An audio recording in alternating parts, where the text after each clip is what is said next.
예언약과 새 언약의 차이점을 우리는 최근에 베드로를 통해서 봤어요. 베드로는 사랑했지만, 사실이었지만 능력이 없었어요. 하지만 이게 구약의 사람들의 모습입니다. 그 사랑도 인정받았습니까? 네. 인정받았어요. 그렇기 때문에 천국 갈 수 있을 거예요. 그런데 삶에서 능력은 시원치 않습니다. 하나님의 말씀을 순종할 수 있는 능력이 본인에게 없었어요. 그러나 새 언약은 다릅니다. 하나님의 말씀대로 살 수 있도록 성령께서 우리의 마음을 계속 쓰십니다. 알면 할수록 새 언약 속에서 살아가는 것이 얼마나 큰 은혜인지, 아주 오랫동안 복음에, 이거 배터리가 없는 것 같은데, 복음의 의미를 잘 몰랐었는데 요즘에 공부하면서 조금씩 알게 되는 것이, 갈라디아서를 보면서도 그런 생각을 좀 많이 했어요. 복음을 아직도 모르는 게 많구나. 그래서 설레었습니다. 복음을 더 알게 되면 어떻게 될까? 항상 뭐 이런 거 있잖아요. 너무 좋고 재밌고 맛있는 걸 발견하면 좀 두려워요. 그 뒤로는 더 맛있는 게 없을까 봐. 신앙생활이 그랬거든요. 여기보다, 내가 말한 것은 제곱이라고 했지만 신앙이 더 좋을 수 있나? 그런데 이제는 그 생각이 없어요. 여전히 나는 모르고 있고, 그런데도 이만큼 알고 있는데, 그러면 도대체 어떻게까지 살 수 있게 되나? 그리고 최근에 말씀을 통해서, 내가 복음을 제대로 한다면, 제대로 경험한다면, 제대로 믿는다면, 제대로 굳게 붙잡는다면 진짜 내가 원하는 삶을 살 수 있겠다. 정말 주님만 사랑하고 정말 주님을 위해서 살아가는 그 인생도 살아갈 수 있겠다. 이게 옛 언약에서는 해당되지 않았어요. 그러나 새 언약 속에서는 해당됩니다.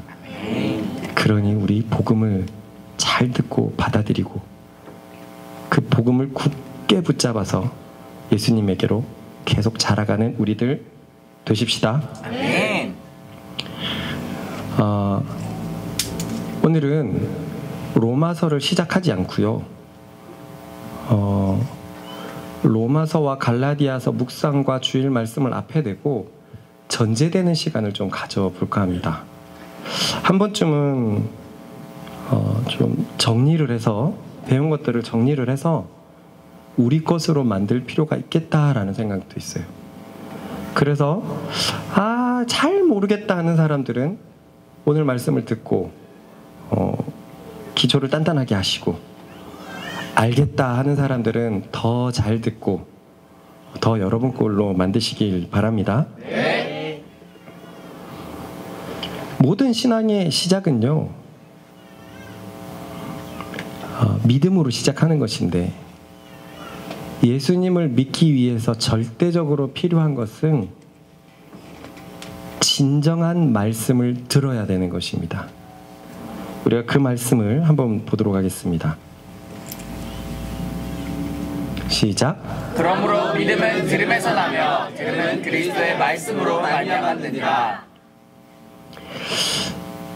이 말씀은 참 저랑 자주 읽었던 말씀인데, 최근에까지도 저는 이 말씀의 깊이를 좀 모르고 있었다라고 생각이 무엇이냐면, 예전에는 말씀만 듣는다고 믿음이 생기는 것이 아니다, 여기서 말하는 것처럼 그리스도의 말씀을 들을 때 믿음이 생긴다, 요 정도만 알았어요. 요 정도. 그렇기 때문에 많은 교회에서 아주 오랫동안 말씀을 들어도 믿음이 생기지 않는 이유는 저는 그것이 그리스도의 말씀이 아닐 것이기 때문에 라고 생각을 했었습니다. 그리고 그 생각에는 그렇게 큰 변화가 없어요. 뭐 목사님 그러면 다른 모든 교회의 말씀이 잘못됐다는 말입니까? 아니에요. 본질적으로 그리스도의 말씀이 전해지면 믿음이 생겨난다는 거예요. 그 믿음이 계속 자라게 된다는 거예요. 믿음은 그리스도의 말씀이라는 거예요. 다른 어떤 설교를 뭐라고 하는 것이 결코 아니라 이 말씀을 검증해 보자는 거죠. 그리스도의 말씀만이 믿음을 만들어내는 겁니다. 믿음을 만들어내는 거예요. 그런데 제가 최근에 깨닫게 되는 것은 저는 그 그리스도의 말씀을 여태까지 진짜 말씀이라고만 생각해 왔어요. 무슨 말이냐면 많은 목사님들이 은근히 이 시간에 말씀 외의 얘기도 많이 하거든요. 말씀 외의 얘기도 많이 합니다. 또 은근히 많은 교회 설교의 결론은 윤리적으로 어떤 행동을 하자로 끝나는 경우가 정말로 많아요. 근데 그거는 도덕 시간이지 말씀 시간은 아니란 말이죠. 그렇기 때문에 거기에서는 믿음이 생겨날 수가 없습니다. 좋은 강연 듣는다고 믿음 생기지 않잖아요. 오은영 박사 세미나 참석한다고 믿음 생기는 것 아닌 것처럼 강단에서 무조건 믿음이 생기는 게 아니에요. 진짜 말씀에서 믿음이 생기는 겁니다. 근데 그 진짜 말씀이 제가 생각했던 것보다 폭이 더 좁았어요. 그건 뭐냐면 그리스도에 관한 말씀이었어요. 그리스도에 관한 말씀.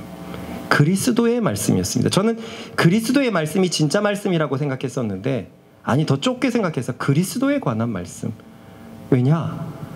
성경은 그리스도가 아니고서는 해석이 안 되거든요. 그리스도를 모르면 성경을 모르고 말씀을 몰라요. 그리스도를 알아야지만 말씀을 알게 되는 거예요. 복음을 참으로 깨달아야지만 그리스도를 참으로 깨달아야지만 우리에게 믿음이 생기는 것이었습니다. 그렇기 때문에 어떤 말씀을 듣느냐가 참으로 중요하고 그 말씀이 그리스도에 관한 말씀, 그리스도의 말씀이면 그 말씀이 복음이면 그러면 우리에게 믿음이 생길 것입니다. 아멘. 성경이 이러고 말하고 있잖아요. 아니 이렇게 분명한 걸 왜 많은 사역자들은 시도하지 않을까요? 제 예를 들었잖아요. 그리스도에 대해서 계속 전하는 게 쉽지 않다니까요.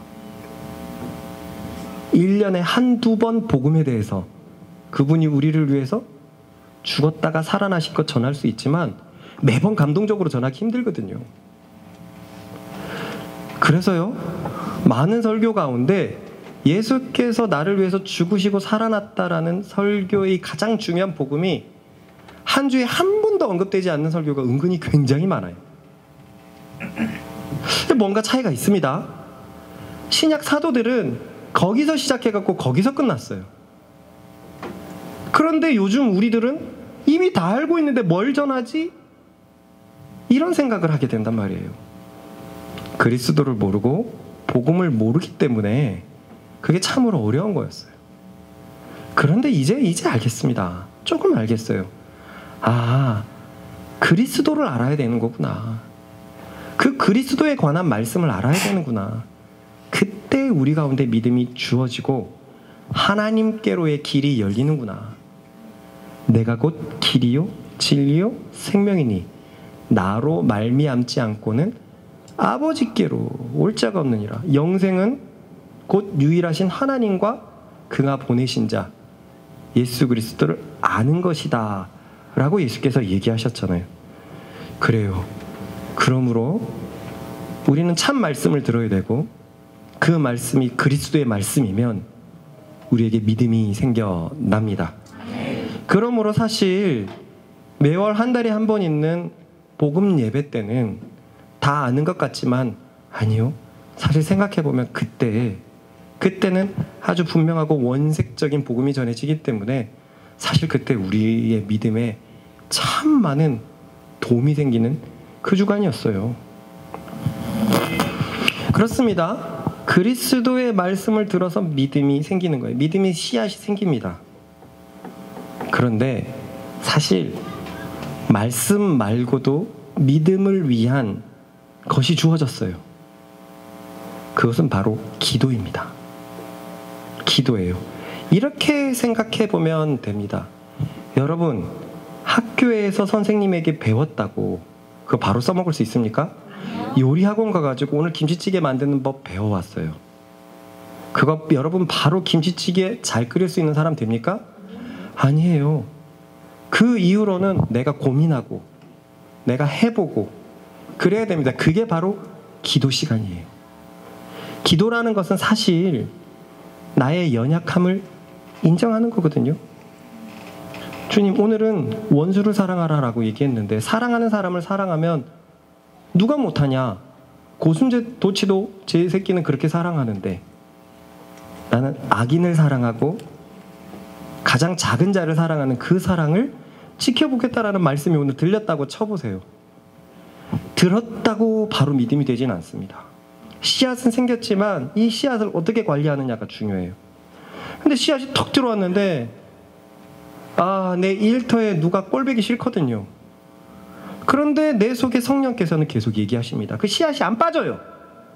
그를 사랑해야지 네 신앙이 진짜고 네가 했던 행위를 내가 칭찬하겠다. 나에게 자신이 없어요. 그럼 무엇을 하게 됩니까? 기도를 하게 되는 겁니다. 도와주십시오. 저는 못합니다, 주님. 자신이 없습니다. 저는 용기가 없습니다. 도와주십시오, 주님.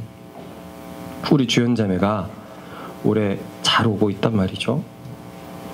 잘 오고 있는데 주일 예배만 다니면 끝날 거라고 생각했는데 신앙은 또 다르단 말이에요.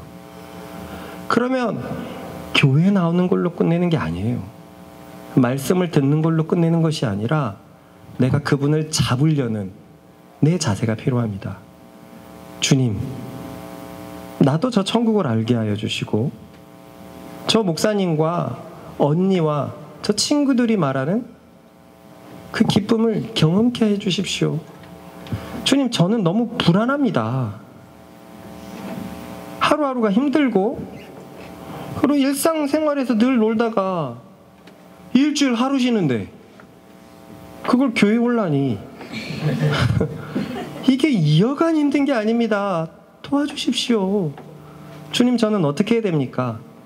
그렇게 우리의 마음을 주님께 계속 드려야 되는 거예요. 기도는 겸손한 자만이 할 수 있어요. 기도는 하나님을 의지하는 자만이 할 수 있어요. 그렇게 말씀과 기도가 만날 때 믿음은 더욱더 강해질 것입니다. 특별히 성경에는 기도가 믿음에 대해서 얼마나 크게 관여를 하냐면 이런 말씀이 있었었어요. 마가복음 묵상에서 읽어봅시다. 시작. 이르시되 기도 외에는 다른 곳으로 이런 종류가 나갈 수 없느니라 하시니라. 이르시되 너희 믿음이 작은 까닭이라. 이거 똑같은 얘기거든요. 마가복음에는 기도하지 않아서 귀신을 쫓아내지 못했다라고 얘기를 하고 있어요. 똑같은 얘기에. 근데 마태복음에는 믿음이 작아서 그랬다라고 되어 있어요. 그렇죠? 기도는 믿음에 절대적인 영향을 끼치는 거예요. 기도하면 믿음이 커지는구나. 기도하면 믿음이 생기고 커지고 유지하게 만드는구나. 그러므로 우리에게 이 경시삶을 주신 것은 우리 인생의 가장 복이 아닐 수 없습니다. 어떻게 보면 묵상이 진짜 중요한 거죠. 근데 그 묵상을 묵상되게 한 게 1년 전부터 해왔던 기도였어요. 대화 기도는 수년 전부터 계속 해왔죠. 기도가 깔리면서 하나님을 의지하는 마음 그 위에 묵상이 시작된 거거든요. 그래서 우리의 경시삶은 우리가 신앙생활을 하는데 정말로 중요합니다. 많은 신앙인들, 교인들이 왜 자꾸 자빠집니까? 기도하지 않아서요. 참 그리스도의 말씀을 듣지 못해서요. 믿음이 잘할 수가 없습니다. 씨 뿌리는 자의 비유를 잘 알고 있죠. 추은자매한테도 한 2번이나 설명했어요. 한 주에 설명했는데 이 얘기를 한 적 있나요? 아니요 하고 했더니 끝날 중간쯤에 알았대요. 근데 말을 돌이킬 수가 없어서 씨 뿌리는 자의 비유를 2번 했단 말이에요. 씨 뿌리는 자의 비유에서 30배, 60배, 100배가 어떻습니까? 말씀을 꽉 붙잡았어요. 꽉 붙잡았어요. 꽉 붙잡은 행동이 뭡니까? 기도거든요. 하나님의 말씀을 듣고 내 것으로 만들기 위해서 꽉 붙잡았을 때 그 믿음이 계속 자라갈 것입니다. 그럼 따라해 봅시다. 그러므로 경치삶은 나의 믿음에 있어서 절대적으로 중요하다. 그러니 삶에서 기도하지 않는다면 나는 계속 불안하고 힘들 수밖에 없죠. 믿음이 뭡니까? 믿음은 하나님을 내 삶 속에서 일하시게 만드는 유일한 수단이에요. 믿음이 없으면 하나님이 일하시지를 않아요. 오직 의인은 믿음으로 말미암아 살리라라고 그랬어요.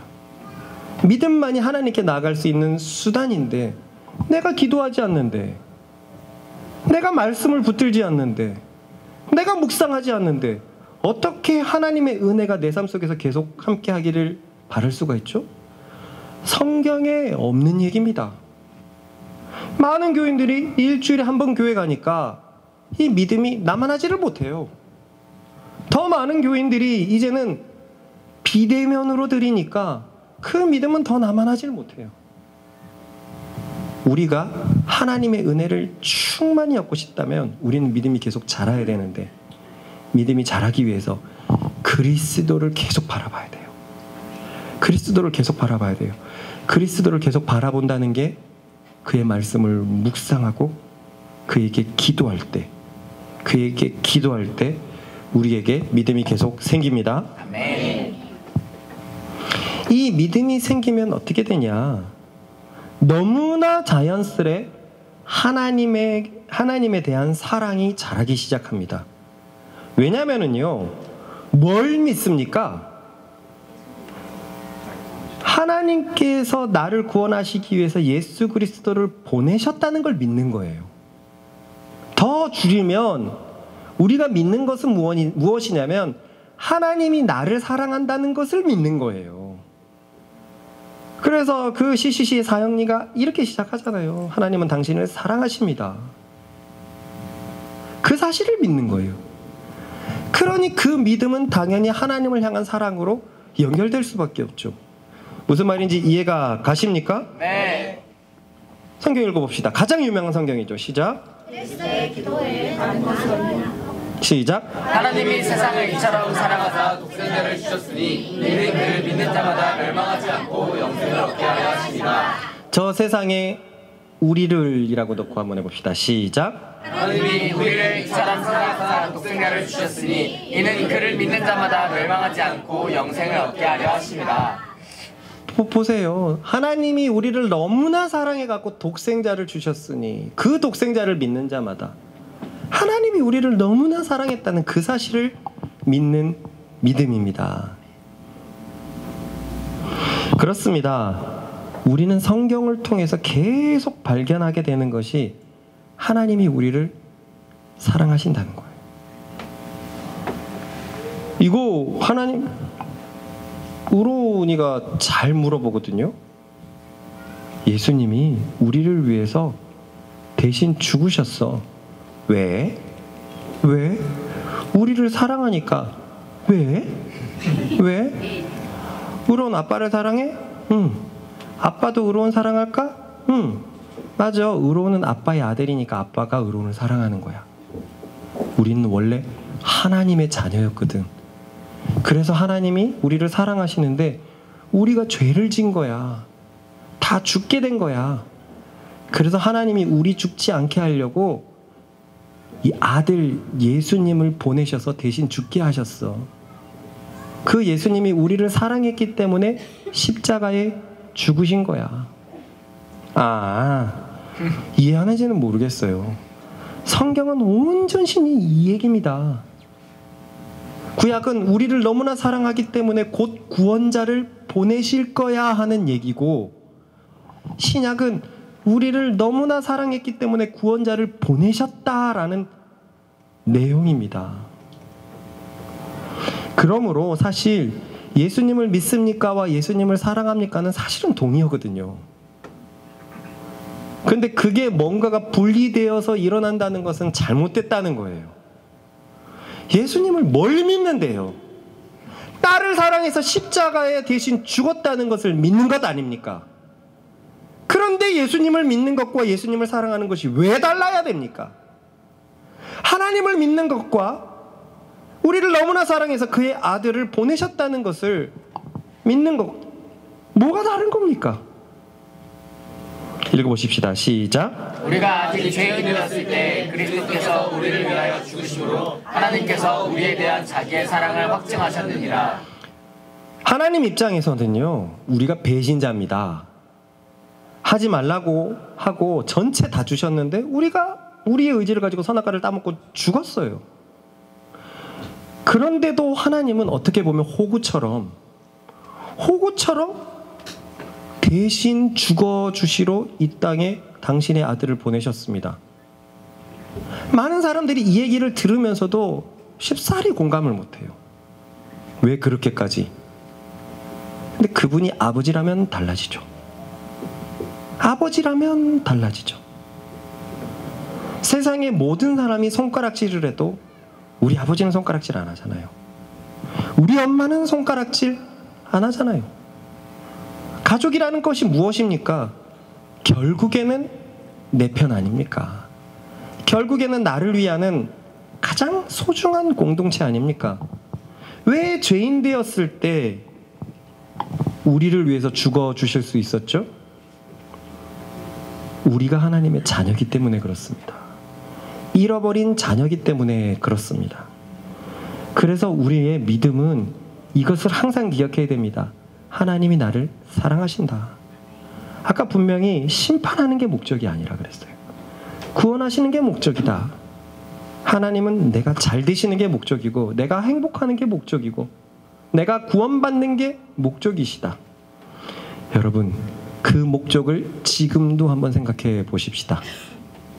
내가 잘 되는 것, 내가 하나님으로 잘 되는 것, 이 세상을 정말 행복하게 살아가는 것, 이 세상에서 기쁨과 평강을 가지고 살아가는 것, 이 세상에서 정죄함 없이 살아가는 것, 하나님이 지금도 나를 향한 그 목적을 가지고 계십니다. 그렇습니다. 말씀을 들어서 믿음이 생겼는데 이 믿음은 하나님을 사랑하는 것으로 연결된다 그랬어요. 그리고 그 하나님을 향한 사랑은 따라해 봅시다. 서로를 향한 사랑의 열매를 맺게 된다.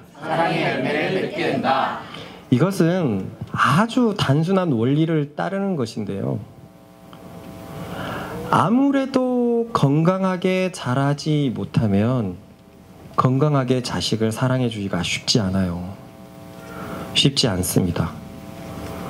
보면 우리 집안에서도 보면 저도 아버지와 굉장히 친밀하게, 엄마와 친밀하게 자라지 못했어요. 그래서 처음에 아이가 태어났을 때 죄가 쉽사리 엄격해진다는 걸 알았어요. 쉽사리. 그래서 이런 나 자신을 발견하고 나를 돌이키려고 진짜 애를 많이 썼습니다. 그래서 엄격해도 항상 더 사랑해주고 이 자식들로 하여금 아빠가 자신을 얼마나 사랑하는지는 알게 하자라는 목적을 가졌어요. 제가 이랬던 건 사랑을 저도 그렇게 받지 못하니까 사랑을 줘야 되는 위치에서 어떻게 해야 될지 몰랐어요. 우리는 바람이 얘기 자주 하잖아요. 바람이 얘기. 애가 존재 자체가 너무 귀엽죠. 진짜 행동도 귀엽고 자세도 귀엽고 애가 항상 코가 찔찔해가지고 얘가 좀 이상해요. 가까이 가면 무조건 나한테 안기려고 합니다. 무조건 안기려고 해요. 걔를 안는 데는 큰 희생이 따라요. 여기다 코를 다 묻히는데, 근데 그게 저한테 별로 그렇게 부담이 된 적이 없었어요. 새 옷이라고 할지라도 뭔가 훈장처럼 여겨지더라고요. 나는 애 아빠다. 애 아빠다. 바람이가 항상 귀여워요. 근데 차제는 그러지 못했잖아요. 그래서 옆에서 보면 아들을 사랑하는 건 맞나? 그래서 딸을 사랑하는 건 더 보여요. 근데 딸한테도 다정다감하지 못해요. 그런데 의로운이나 조아론한테는 얼마나 다정다감한지 모르겠어요. 이 일터에서 만난 자식은 다정다감한데 내 자식은 엄한 전형적인 사랑받지 못한 아버지의 그 모습을 갖고 있었어요. 이 얘기를 몇 번 했죠. 그래서 이제 나름 노력을 많이 하거든요. 그리고 나름 바람이한테도 막 이렇게 행동들을 해요. 내가 보면 노력하고 있네. 하지만 아직도 부족해요. 왜냐? 사랑은요, 사랑을 받은 사람들이 사랑할 수 있거든요. 현진이도 마찬가지입니다. 조아론에게 두 가지 감정밖에 없는 것 같아요. 굉장히 부드럽거나 분노하거나 항상 좋은 아빠로 시작합니다. 아까도 그러던데 좋은 아빠로 조아론이랑 대화를 하려고 굉장히 노력해요. 좋은 아빠죠. 근데 애는 안 되잖아요. 이제 보면 언제쯤 분노할까? 말 속에서 분노를 이글 누르려고 애쓰고 하다가 꽝 터지고 이런 모습을 참 많이 봤거든요. 그런 모습 속에서도 또한 현진이가 사랑받은 기억이 부족하구나라는 걸 느낄 수밖에 없어요. 뭔가 사랑하는 것에 대해서 자연스럽지 못하니까요. 그런데 이런 것들은 사실 아무런 중요한 이유거리가 안 되는 것은 아무리 사랑을 받고 커도 사람의 사랑은 너무나 부족하기 때문에 왜곡된 형상은 자식에게 무조건 쌓인다는 거예요. 무조건 쌓인다는 거예요. 그래, 내 자식 진짜 혼내지 말자. 무조건 사랑만 해주자. 이렇게 했더니 그 아이는 아주 버리장머리 없는 아이로 클 까마귀 너무나 크고, 그래, 난 이 아이를 반듯하게 키워야 되겠다. 그래서 어렸을 때부터 엄격하게 했더니 부모의 사랑은 모른 채로 항상 외로운 채로 클 수밖에 없고, 이 자리에서 계속 씨름을 하지만 어렵단 말이에요. 사람의 사랑은 그만큼 부족하기 때문에 그렇습니다. 그런데요, 그리스도의 말씀을 들어서 하나님이 나를 사랑한다는 것을 믿기 시작하면 어떤 일이 벌어지느냐? 내 속에서 사랑이 시작되기 시작합니다. 이것은 늘 얘기하지만 해가 달에게 빛을 비추면 달이 빛나기 시작하는 것과 똑같습니다. 하나님이 나를 사랑해야지만, 그 사랑을 알아야지만 내가 사랑할 수 있는 존재가 돼요. 우리 세이하고 규제 오늘도 신방을 하고 그럴 생각인데, 규제가 최근에 배달일 때문에 굉장히 늦게 오잖아요. 어떤 날은 새벽 4시에 와가지고 새벽 6시에 출근했대요. 공휴일이 껴있는 그 주간은 거의 다 자정 넘어서 왔대요. 걱정이 되는 겁니다. 목자로서. 저 아이에게 이제는 아빠가 점점 필요할 텐데 아빠를 보기나 할까? 1살, 2살, 3살 때는 아빠를 찾다가 4살, 5살, 6살 때는 어떻게 할까? 그렇다고 짜투리 시간이 났을 때 규제는 아이를 위해서 어떻게 해줄 수 있을까? 규제는 그 사랑하는 방법을 알까? 그러면 세이는 혼자서 그 아이에게 부모의 사랑을 다 경험시켜 줄 수 있을까? 쉽지 않죠. 쉽지 않죠. 그런데 걱정할 필요가 없어요. 걱정할 필요가 없어요. 진정한 사랑은 하나님에게 있기 때문에 우리가 그리스도의 말씀을 들어서 하나님의 사랑을 받아들이기 시작하면 내 속에서 그 사랑의 빛을 비출 수 있는 자격이 생기기 시작합니다. 정말 여기에서 시작할 수 있어요. 우리가 어떻게 자라고 어떻게 크고는 중요하지 않습니다. 환경 핑계대고 뭐 되고 하는 건 다 육의 기질이에요. 다 육의 기질입니다. 그렇게 되면 성경에 저 사람들은 어떡합니까? 오네시모는 뭐며 빌레몬은 뭡니까? 저 하나님의 예수님의 12제자는 뭐고 저 바울은 뭡니까? 누가 환경 핑계를 댑니까? 핑계를 댈 필요가 없어요. 신 중의 신, 주 중의 주이신 예수 그리스도의 사랑을 받아들였는데, 그래서 원래는 칠흑같이 검었던 달이었는데 태양이 비춰지기 시작하니까 나도 사랑을 반사하기 시작하는 것입니다. 저도 20대 중반부터 30대 넘어가면서 아빠처럼 크지 말아야지 그 생각 많이 했거든요. 아빠가 밖에서는 굉장히 잘하는데 집에서는 별로 자식의 삶에 관심이 없었어요. 그래서 저는 아빠하고의 기억이 별로 없습니다. 별로 없어요. 아빠는 아빠 하는 일에 늘 그냥 바쁘셨어요. 아빠의 기억이 별로 없어요. 그래서 나는 아빠처럼 크지 말아야 되겠다 이 생각을 많이 했는데 20대 중반 후반 동준이 나이쯤에 깜짝 놀랐던 게 뭐냐면 어느새 내가 너무 아빠 닮았다는 거예요. 가까운 사람한테 무뚝뚝하고 일은 열정적으로 하는 사람. 와, 그때 절망을 느꼈어요. 나 평생 이런 사람 안 되려고 생각했는데 왜 나 이런 사람 되지? 나 이런 사람 되지? 그 후로 계속 발견했습니다. 내가 왜 이렇게 무뚝뚝한 사람인가? 무뚝뚝한 사람인가? 그런데 지금은 거기에서 굉장히 많이 변했다고 생각해. 변할 수 있는 이유는 여기에 있었습니다. 참 말씀, 참 복음을 듣고 그리스도의 사랑에 대해서 울기 시작하면서 진짜 내가 바뀌기 시작했어요. 무뚝뚝했던 내가 너무나 많이 부드러워지기 시작을 했고, 철저하게 이기적인 내가 너무나 가난하게 커서 항상 내중심적이었던 내가 이제는 나를 빼놓고라도 생각할 수 있는 사람이 되어버렸습니다. 그래요. 그리스도의 사랑, 하나님의 사랑은 우리를 온전하게 합니다. 사실 사랑을 주고받는 사람이 가장 온전한 사람이잖아요. 가장 매력적인 사람이잖아요.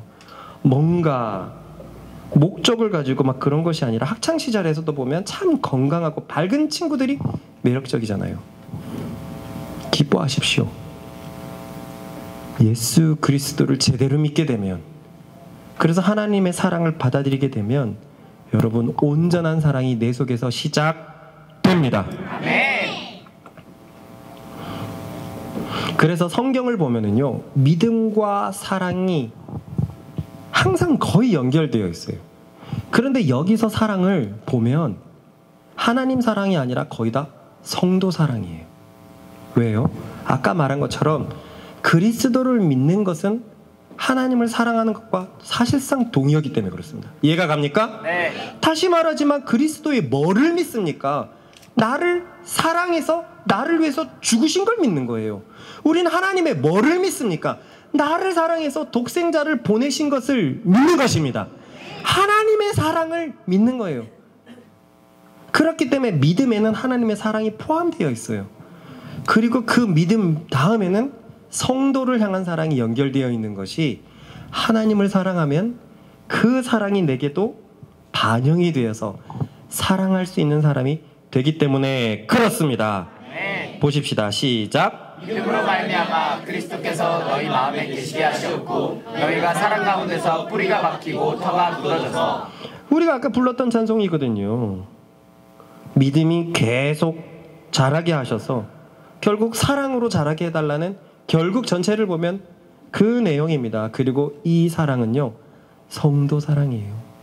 믿음 사랑이라고 검색을 해보면은요, 뒤에 사랑은 죄다 성도 사랑입니다. 저는 예전에 이걸 몰랐어요. 믿음이 성도의 사랑으로 너무 빨리 연결돼 버려가지고 성도를 사랑하자, 서로 사랑하자, 이것 자체를 너무너무 집중했어요. 근데 이제는 복음을 좀 더 알게 됐습니다. 아, 그 믿음이 하나님을 사랑하는 건데, 그래서 정말 중요한 것은 따라해봅시다. 서로 사랑하는 것은 목적이 아니라 열매이다. 목적이 아니라 열매이다. 자, 여기까지 계속 봐왔지만 중요한 것은 그리스도의 말씀을 듣는 것, 그 말씀을 유지하기 위해서 기도하는 것, 이거밖에 없어요. 그랬을 때 믿음이 생겨나고, 그 믿음은 하나님을 사랑하는 것으로 연결되고, 하나님을 사랑하는 것은 성도를 향한 사랑을 낳는데, 성도를 향한 사랑은 목적이 아니라 열매더라. 뭐의 열매? 믿음의 열매인데, 더 앞으로 까지 가면 내가 말씀을 듣고 기도를 하고 믿음이 생겨난 것의 열매예요. 가장 분명하게는 하나님을 사랑하는 것의 열매지만, 내가 말씀을 통해서 그리스도를 묵상하고 그 말씀을 받아들이기 위해서 기도를 한다면 서로 사랑하는 열매가 생긴다는 것입니다. 읽어보십시다. 시작. 너희가 열매를 많이 맺으면 내 아버지께서 영광을 받으실 것이요 너희는 내 제자가 되리라. 내 계명은 곧 내가 너희를 사랑한 것 같이 너희도 서로 사랑하라 하는 이것이니라. 이게 열매입니다. 열매를 많이 맺어야지 아버지께서 기뻐하시는데, 아버지께서 영광을 받으시고 너희가 참 내 제자가 될 것인데, 그런데 몇 절 뒤를 보니 그 열매는 뭐냐면 서로 사랑하는 것이다. 9절을 다 가져오려다가 길까봐 요 2계절을 가져왔거든요. 우린 이미 서로 사랑함이 열매라는 걸 알고 있었기 때문입니다. 그러므로 여러분, 신앙은 검증되는 게 굉장히 쉬웠어요. 신앙은 다른 거로 검증되는 것이 아니라 내 삶 속에서 사랑하는 열매가 얼만큼 맺혀지고 있나. 칭찬이 되어서 한번 얘기를 해볼까요? 우리 마음이가 저번 주에 그러더라고요.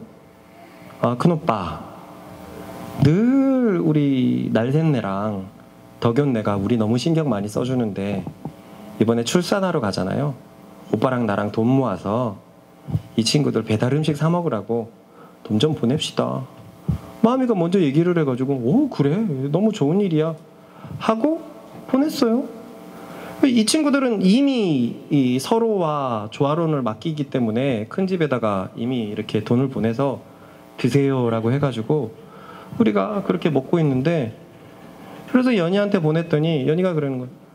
아니, 서로 때문에 제가 보내드렸는데 또 똑같이 보내주시면 이러면 보낸 거에 의미가 없잖아요. 그건 그거고 이건 이거야. 그렇게 얘기를 했어요. 그런데 그 다음날에 문자 옵니다. 큰오빠, 그런데 큰 집에서 모두 다 보냈어요.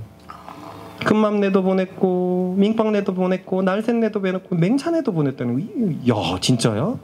이게 웬 은혜인지 모르겠어요. 그래, 감사하고 살자. 서로 사랑하는 것은요, 서로 사랑하는 것은 신앙의 열매입니다. 다른 어떤 것으로 신앙이 올라가는 것 아니에요. 눈에 보일 때는 묵상도 잘해야 되고 뭘 해갖고 수제공이 되고 뭘 해갖고 뭐 그렇게 될 것 같지만, 아니요, 그건 나에게 달려있는 게 아니라 여러분에게 달려있죠. 내가 얼만큼 햇사람들을 사랑하는가, 이 작은 30명의 세계에서 충분히 보이잖아요. 우리는 저 다음 세대 아이들을 더 객관적으로 볼 수 있을 거예요. 누가 아이들을 가장 사랑하는가, 누가 가장 양보하고 누가 가장 먼저 용서하는가. 그 친구가 신앙의 리더가 돼야 되겠고, 그 친구가 차기 리더가 되어서 자기 세대를 이끌어 가야 되겠죠. 이거밖에 없습니다. 나는 왜 이렇게 개인주의 성향을 갖고 있을까요? 그리스도의 말씀을 안 믿고 있기 때문에요. 나는 왜 자꾸 이렇게 살아가고 있을까요? 들은 말씀에 대해서 기도하지 않기 때문에요. 나는 왜 여전히 사랑을 해야 되는지 모르겠죠? 하나님을 안 사랑하고 있으니까요. 그 사랑을 모르고 있으니까요. 이건 다 결과라니까요. 열매라니까요. 그러니까 자주 얘기하지만 우리는 심판대 앞에 가갖고 그거 하나님이 물어보실 거라니까요. 기범아, 너는 사랑하는 법을 배웠느냐? 라고 할 때 부끄럽지 않게 얘기할 수 있어야 됩니다. 정말 내 마음이 자원해서. 이번 연희한테도 그랬고, 거기가 성덕이의 어떤 사고로 인해서 돈이 많지가 않잖아요. 아마 그러니까 사고는 사고인데 참 귀한 일이고 중요한 일이고 하니까 가까운 친구들이 다 보냈나 봐요. 보내라고 말하지도 않고 그것이 운동처럼 된 것도 아닌데 하다 보니까 그렇게 됐습니다. 서로 사랑하는 것은 자원에서 일어나가지고 그렇게 열매를 쌓을 때 그것은 하나님 보시기에 귀한 것이 되는 겁니다. 하루 열심히 일하고 와가지고 교회 나오고 또 열심히 일하고 나오고 교회 나오고 여기에 무슨 신앙의 증거가 보입니까? 여러분 우린 계속 준비해야 됩니다. 다시 오실 예수님 앞에서 준비해야 돼요. 사랑하는 열매, 마음속에서부터 사랑하는 열매 그 증거를 가지고 있어야 됩니다. 동준이가 남집장이지만 맡을 때부터 참 버거운 위치라고 생각을 했거든요. 그리고 계속 버거운가 봐요. 몇 년 동안 이제 남집을 사랑하게 됐다. 이제 남집을 사랑하겠다. 이제 남집을 이제 뭔지 알겠다. 이제 뭔지 알겠다. 맨날 그런 거 보니까 아직도 모르나 봐요. 근데 동준이가 최근에 이런 표현을 쓰더라고요. 천국에 가서도 남집이 함께 모여서 살았으면 좋겠다. 야, 허풍이든 뭐든 대단한 고백이네. 대단한 고백이네. 저거는 그냥 없이 나오지 못할 텐데 가장 어리지만 남집의 장이 된 이유가 거기 있는 거예요. 그게 신앙이거든요. 그게 신앙이거든요. 하나님을 사랑하게 되면 그 말씀을 믿어서 사랑하게 되면 그 사랑이 그냥 반영이 된다니까요. 내가 사랑하려고 노력하는 게 아니라 하나님을 정말 사랑하게 되고 그 사랑을 알게 되면 나라는 사람이 사랑하는 사람이 되어 있어요. 같은 일에도 점점 오해를 덜하게 됩니다. 상대방을 먼저 이해하게 돼요.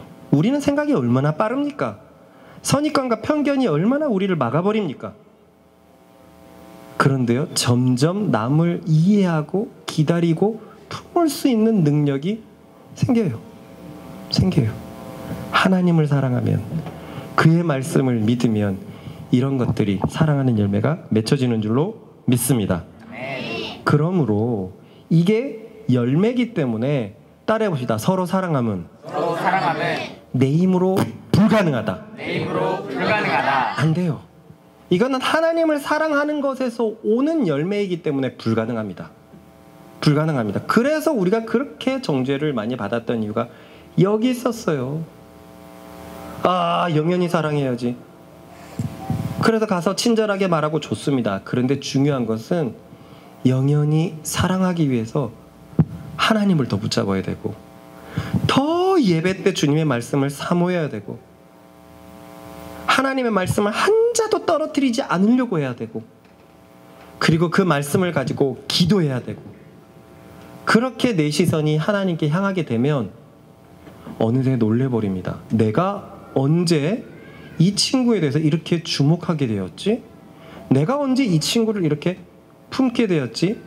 여러분, 그런 열매가 많이 맺혀지기를 바랍니다. 그러면은요, 하나님께서 영광을 받으신대요. 우리가 사랑하는 열매가 많으면 그 심판대 앞에서 너는 천국 이 정도가 아닐 거예요. 그 심판대 앞에서 영광이 부어질 거예요. 아버지에게 영광을 돌린 자인데, 야, 착하고 신실한 종아 하면서 참 영원한 영광이 우리를 기다릴 줄로 믿습니다.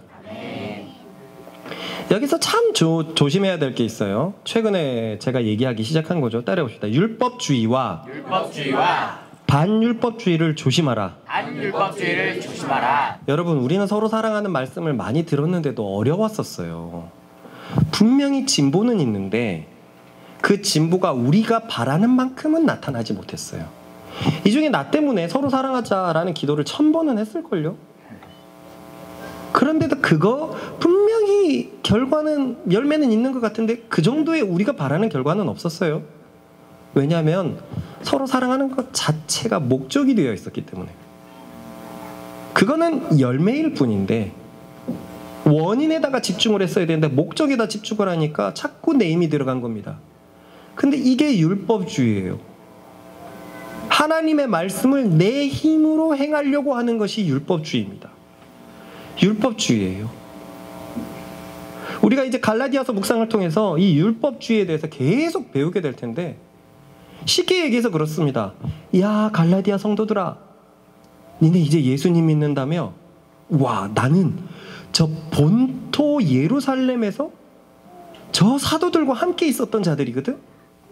그런데 사실 바울은 본토 예루살렘 출신이 아니야. 그래서 잘 모르는 게 있어. 그것이 바로 할례야. 너희가 예수님을 믿으면 지금 할례를 받아야 돼. 그렇게 할례를 받을 때 너희는 참 그리스도인이 될 수 있을 거야. 그래서 갈라디아 교인들이 바울이 개척을 해가지고 신앙생활 열심히 하고 있는데 누가 와갖고 이상한 얘기를 하는 것 같은데, 알아보니까 진짜 예루살렘의 기류가 그렇게 흘러가고 있거든요. 그러고 보니까 바울은 또 예루살렘과 별로 그렇게 연결이 없는 것 같아요. 좋기는 좋았는데 이분이 본류가 아닌가? 본토박이가 아닌가? 그런데 여기 예루살렘에서 온 사람들이 할례하라고 했다고? 그래서 갈라디아 사람들이 할례를 받기 시작했어요. 포경수술을 받기 시작했어요. 우리 입장에서는 얼마나 미련합니까? 구원받으려고 포경수술을 해요. 얼마나 미련한 행동입니까? 구원받기 얼마나 쉬워요? 일주일만 아프면 다 구원이네요. 와, 여자들은 할 필요도 없어요. 여자들은 그냥 포경수술, 남자만 만나면 구원인가? 무슨 이런 걸로 구원을 논하고 있죠? 십자가에서 예수께서 우리를 위해서 다 하셨는데, 그런데 구원의 근거로 내가 무엇을 하는 것을 집어넣는 것, 그것이 율법주의가 됩니다. 저는 예전에 율법주의를 잘 모를 땐, 그래, 십자가의 말씀도 중요한데 나도 열심히 말씀을 순종해야 되는 것 아니야? 라고 이런 생각을 했었어요. 근데 무슨 말이냐면, 이렇게 되면 어떻게 되냐면 내가 지키는 말씀에 대해서 높은 마음이 생기고, 그렇게 지키지 못하는 사람들에 대해서 판단하게 돼요. 예를 들어서 우리 이 주연자매가 기도가 너무 중요하단 말이야? 하면서 야, 나 이제 흔들리지 않으려고, 믿음 강하게 하려고 이제 기도 30분씩 해야겠어. 그리고 6개월이 지났어요. 그러고 나서 의진이랑 밥 먹는데 얘기하다 보니까 세상에, 의진이가 기도를 빼먹는 날이 많네.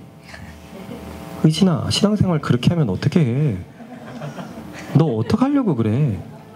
너 그러면 믿음 다 날라가.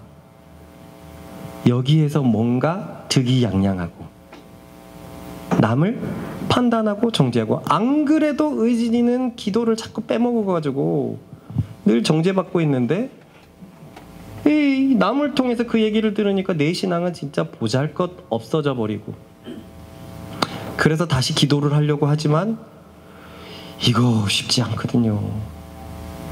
매일 기도하는 신앙인이 이 나라에 진짜 한 2%는 될까요? 신앙인 중에서 2%는 될까요? 정말 쉽지 않거든요. 그러니 필연적으로 내가 무언가 교회 안에서의 행동을 하게 되면 그 사람은 거기에 의를 두기 시작해요.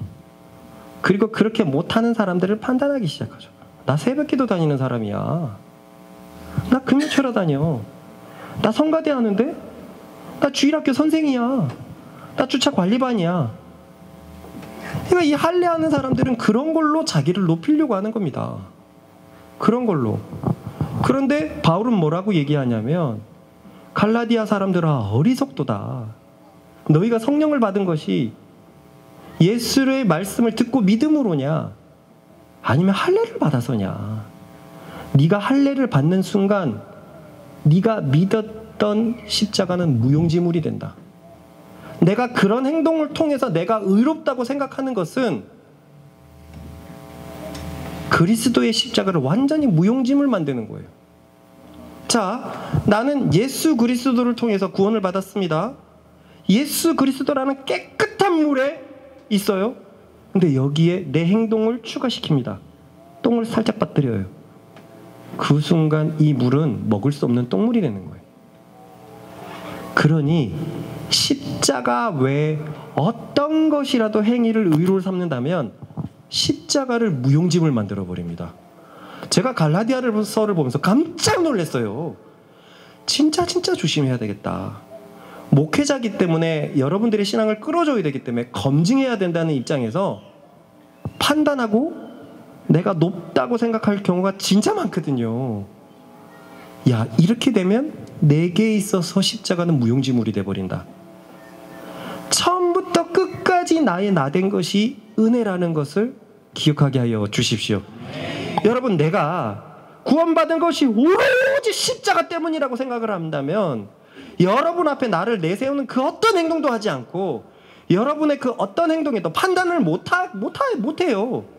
구원은 내 밖에서 일어났는데, 그런데 나의 어떠함으로 뭔가 좋은 신앙이 되었다고 착각을 한다면 여러분들을 판단하게 되어 있습니다. 율법주의 이렇게 무서운 것이었어요. 십자가를 완전히 무용지물 돌려버립니다. 우리는 갈라디아서에서 이걸 계속 배울 거예요.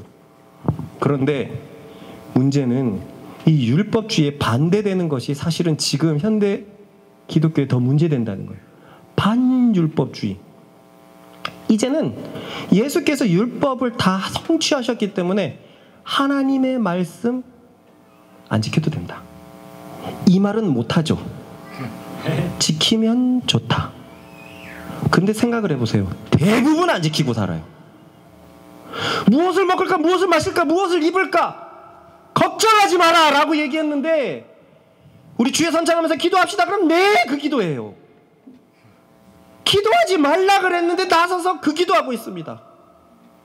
그 기도하고 있습니다. 교회 전체 기도 제목이 그렇게 될 때가 있어요.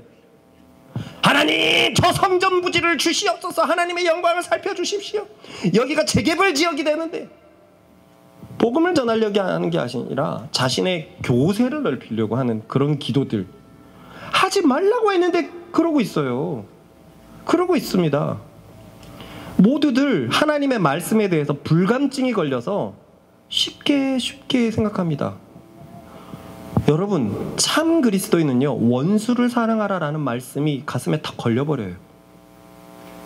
사랑하지 못할 때마다 성령님 팍팍 치십니다. 가짜 그리스도인들은요, 그 말씀을 상징적이라고 생각해요. 그래, 신앙 좋은 누군가는 저거 하겠지. 어떻게 저렇게 예수님 같은 사람만 하지. 그래서 저 사람들은 굉장히 신앙이 좋은 사람, 나는 그래도 구원받은 사람, 세상을 누리면서 이렇게 생각합니다.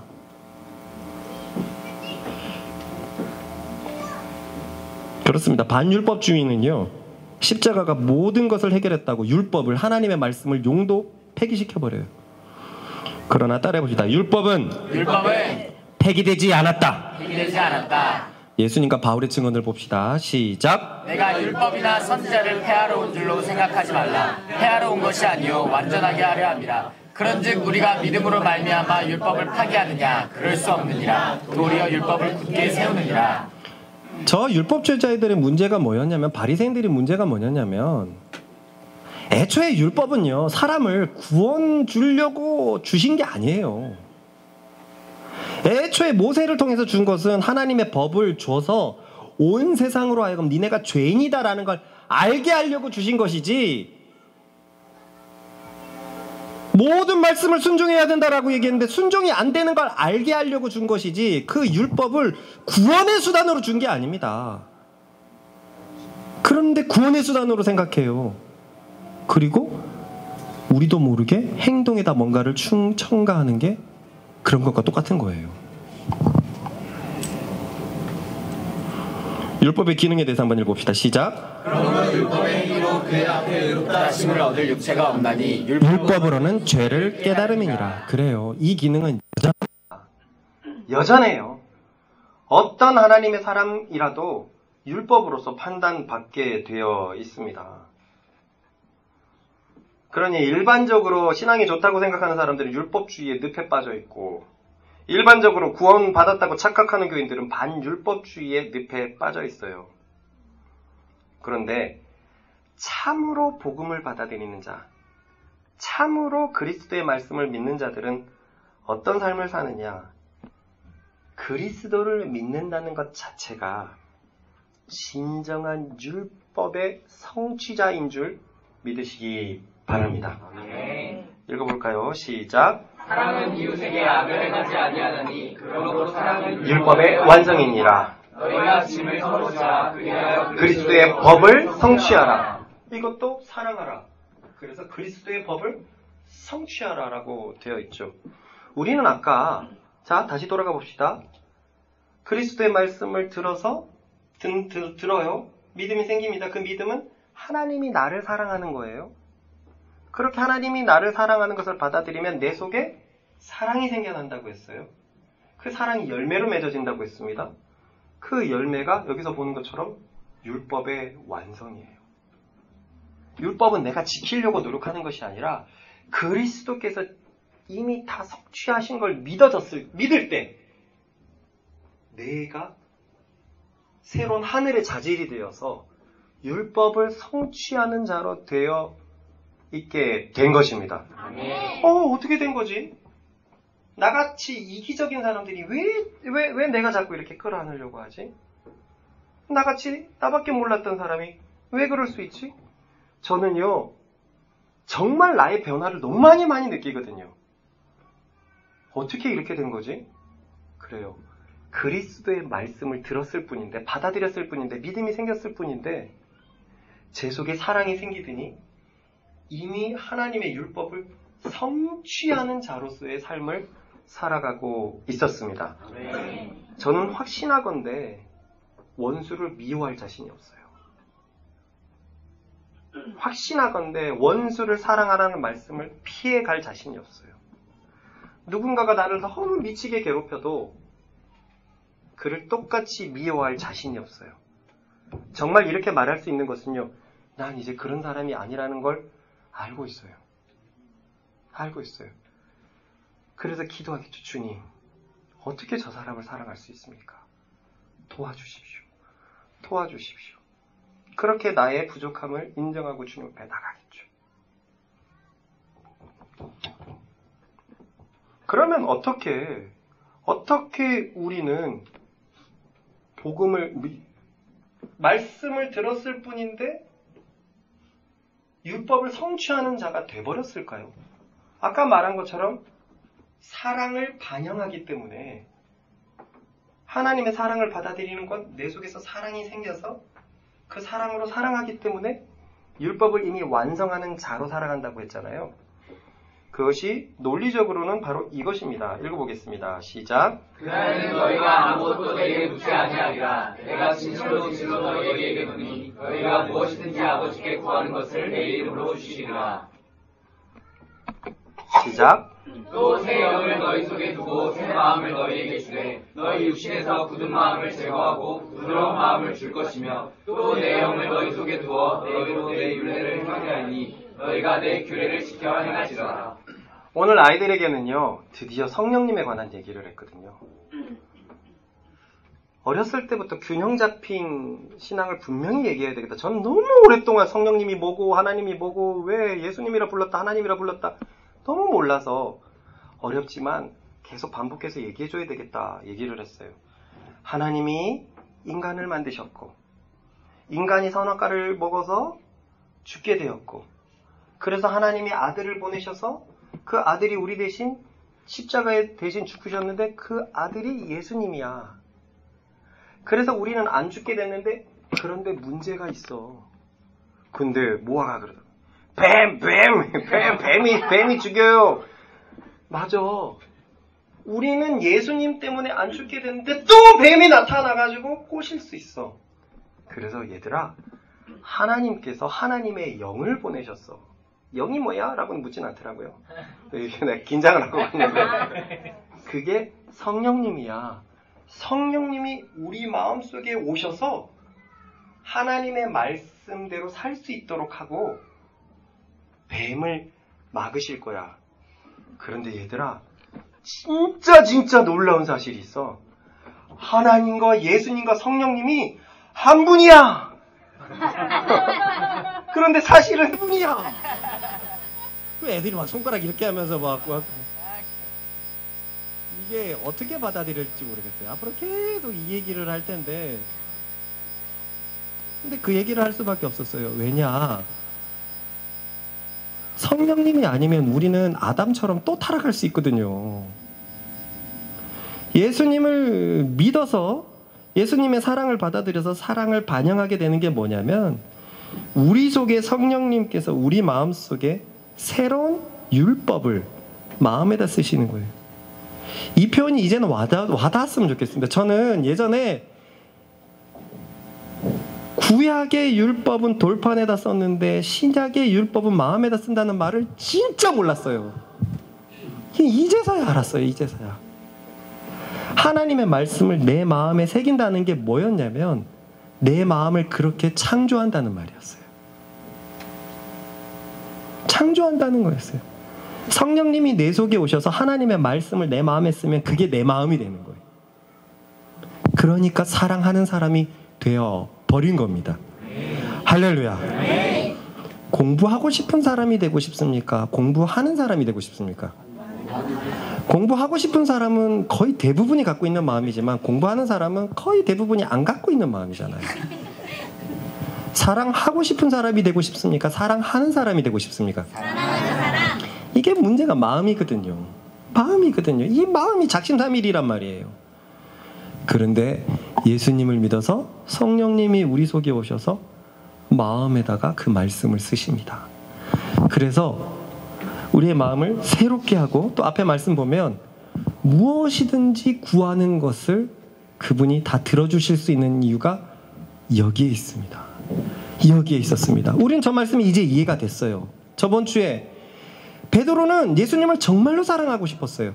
그런데 똑같은 일이 일어나면 어떻게 될지 의심이 될 겁니다. 걱정할 필요가 없어요. 왜요? 성령님이 오셨습니다. 성령님이 그의 마음을 바꿔주셨어요. 할렐루야! 할렐루야! 그래서 성령이 충만한 게 너무 중요한 거예요. 성령님이 내 속에서 활발하게 일하시면 내 마음에 계속 당신의 말씀을 쓰시니까 내 마음이 계속 창조가 되는 겁니다. 그리고 저는 이 말씀을 이제는 알겠어요. 저는 규제를 사랑하려고 노력하지 않아요. 사랑하고 있거든요. 있으니까 규제에 지금 이런 현실들이 생각보다 가슴에 팍팍팍 오는 겁니다. 저는 여러분들을 사랑하려고 크게 노력을 안 기울여도 점점 되는 사람이 되어가고 있어요. 왜냐하면 사랑하는 사람이 되었거든요. 이렇게 된 것은 내가 그걸 바랬거든요. 바란다고 다 되는 게 아니잖아요. 그런데 그날에 성령님이 오셨습니다. 내가 이걸 진짜 바라는 걸 아니까 성령님이 내 마음을 만들어 주셨습니다. 현진이가 아내를 진짜 사랑하려고 마음 먹었죠. 그래서 그때부터 하나님께서, 성령님께서는 현진이의 마음에 말씀을 쓰시면서 마음을 바꾸고 계십니다. 그리고 새로운 기도 제목이 생겼죠. 맹. 우리 모두에게 넘어가야 될 그 맹. 맹. 그런데 이 중에서 맹을 싸우고 싶다, 이렇게 생각하는 사람이 어디 있습니까? 민경이를 사랑하고 싶다, 이런 생각이 다들 있잖아요. 누구를 사랑하고 싶다. 그게 진짜라면, 계속 그 기도를 들고 나간다면, 성령님이 보시기에 너 진짜 이 마음이네, 그러면 하나님께서 우리의 마음을 새롭게 해 주실 것입니다. 남편을 사랑해야 되고 아내를 사랑해야 되는 걸 모르는 사람이 어디 있습니까? 안 되잖아요. 자식을 사랑해야 되는 거, 자식에게 감정을 표현하면 안 된다는 걸 모르는 사람이 어디 있습니까? 나쁜 감정요. 그런데 나에게 빨려서 결국 표현하게 되잖아요. 근데 걱정하지 마십시오. 정말로 사랑하길 원한다면 성령님께서 우리의 마음을 새롭게 해 주실 것입니다. 아멘. 여러분들이 정말 예수님을 위해서 살아가고 싶다면 성령님께서 우리의 마음을 바꿔 주십니다. 아멘. 그럼 말씀을 정리하면서 물어보십시다. 여러분, 이 말씀에서, 이 믿음에서, 이 복음에서 자라가고 계십니까? 저는 복음을 잘 몰랐을 때 복음은 예수 믿을 때 필요한 거라고 생각했어요. 그래서 성경의 많은 말씀들을 내려놓을 수밖에 없었습니다. 어쩌면 많은 사역자들도 그렇게 생각할 줄 모르겠어요. 십자가에서 나를 위해서 죽으신 거, 그거 회심할 때 필요한 거잖아. 그런데 이제서야 알았어요. 복음은요, 내 믿음이 자라기 위해서 계속 필요한 거였습니다. 하나님께 나가는 방법은 그리스도밖에 없는데, 그리스도를 알려고 하는 것, 그가 우리를 위해서 행하신 것, 그가 이 땅에 오시고 나를 위해서 십자가를 지시고, 그가 지옥에 가셨다가 부활하시고 이 땅에 계시다가 성찬하시고 승천하셔서 성령을 보내신 것, 그 의미를 정말로 아는 것이야말로 내 신앙이 성장하는 데 절대적으로 필요하다는 것을 이제야 알았습니다. 여러분, 그 복음을 얼만큼 믿고 얼만큼 잘하고 있습니까? 읽어보겠습니다.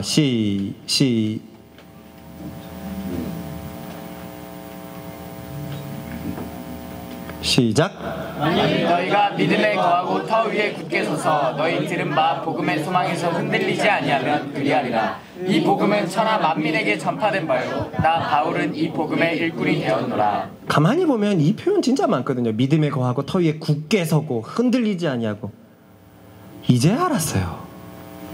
복음이 전체이기 때문에 그럽니다.